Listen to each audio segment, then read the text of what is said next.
প্রত্যেক দিনের মতন আজকেও আমি নারায়ণপুর বাজার থেকে বেরিয়ে পড়লাম টোটো নিয়ে দুইজন প্যাসেঞ্জারকে নিয়ে চোপড়ার দিকে। আশা করি রাস্তার মধ্যে পেয়ে যাব। তো চলুন দেখি রাস্তার মধ্যে পাই কিনা।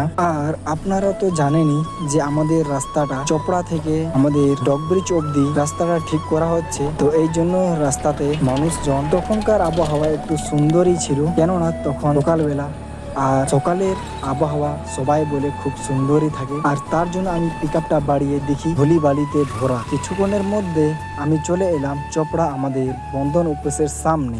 সেখানে দুইজন প্যাসেঞ্জার নেমে যায়। আর রাস্তাতে আসার সময় একজন প্যাসেঞ্জারকে পেয়েছিলাম, মোট 3 জন প্যাসেঞ্জার। আর সেই একজন প্যাসেঞ্জারকে নিয়ে চলে এলাম আমাদের চোপড়া হাই স্কুলের সামনে বাস স্ট্যান্ডে। এখন চলে এলাম আর সেখানে সেই ব্যক্তিটা নেমে গেল।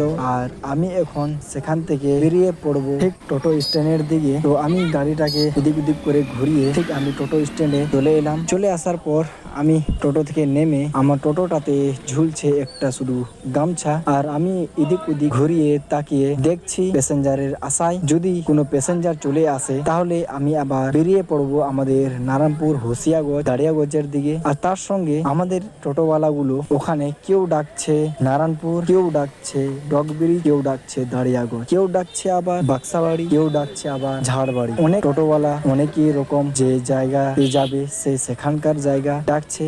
আবার তার সঙ্গে কেউ ডাকছে কালাগঞ্জ। অনেকেই নিজের নিজের দিকে যাওয়ার দিকটাকে প্যাসেঞ্জার গুলোকে ডাকছে। আবার কেউ দাসপাড়া বলে ডাকছে। তখন আমি মনে মনে ভাবতে লাগলাম, এরকম বসে না থাকে আমার একটা কালাগঞ্জের দিকে কাজ আছে, সেই কাজটা তারা নিয়ে আসি। এই জন্য আমি খালি টোটো নিয়ে বেরিয়ে পড়লাম কালাগঞ্জের দিকে। তো আপনারা দেখতেই পাচ্ছেন আমি ছুটে গেলাম কালাগঞ্জের দিকে। আর কালাগঞ্জ কিসের জন্য যাচ্ছি সেটাও আমি বলে দিই। এই যে এখানে দেখতেই পাচ্ছেন আমার সিসাটা খোলা হয়েছে। আর সিসার পাশে সাইডে সাইডে করে যে রবারটা থাকা হয়, ওই যে সাইড দেখতে পাচ্ছেন তৈরি করছে, সেটা বানাচ্ছে।